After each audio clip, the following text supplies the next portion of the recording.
Texas could be a battleground state this year. With 38 electoral votes at stake, it could be a make or break for either candidate, and the latest polls show Trump with only a slight lead there. So could Biden turn Texas blue? Marcus Moore joins me now from Dallas with more on this. Good morning, Marcus. You know, Texas has had a remarkable early voter turnout. So what could that mean for the election results?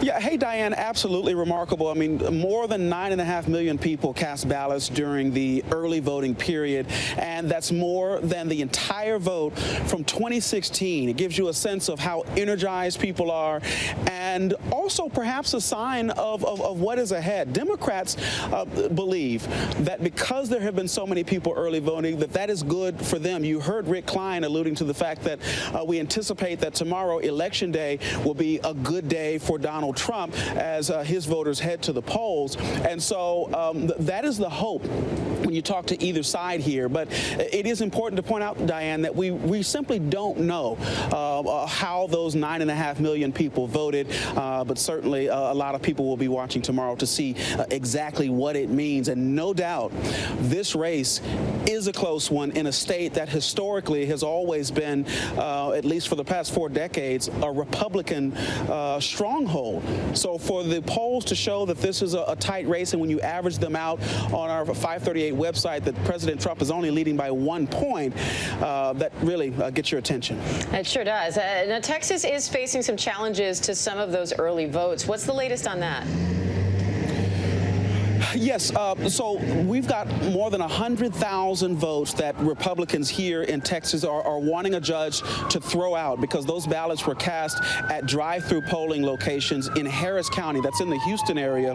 And Harris County is a largely Democratic county, and the Republicans are arguing that those votes, because they were at a drive-through location, violate state laws. So later on this morning, Diane, a federal judge is expected to hear arguments on this.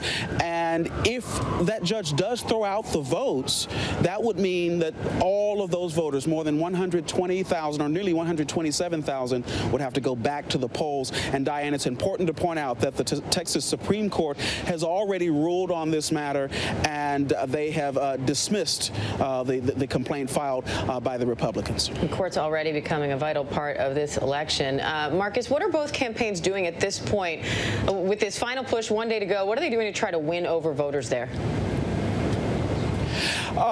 Great question, Diane, especially in this state of Texas that, again, we're talking about it's a toss-up. The Republicans, they are confident, though. They say that in the end, President Trump will win this state, and that their ground game has been robust, and that it will prove successful on election night. But on the Democratic side, there's been a bit of a new strategy. For the first time since Bill Clinton ran for president in 1992, Democrats have sent their campaign to Texas in the final stretch. That's why we saw Senator Kamala Harris making a number of stops in Texas, Fort Worth, also McAllen down in the Rio Grande Valley, and also the Houston area, trying to energize their voters and get them to go to the polls. They've also been running television ads and really putting Texas on the map in terms of it being a battleground state during this election. All right, Marcus Moore in Dallas, Texas. Thanks, Marcus. Hi, everyone. George Stephanopoulos here. Thanks for checking out the ABC News YouTube channel. If you'd like to get more videos, show highlights, and watch live event coverage, click on the right over here to subscribe to our channel. And don't forget to download the ABC News app for breaking news alerts. Thanks for watching.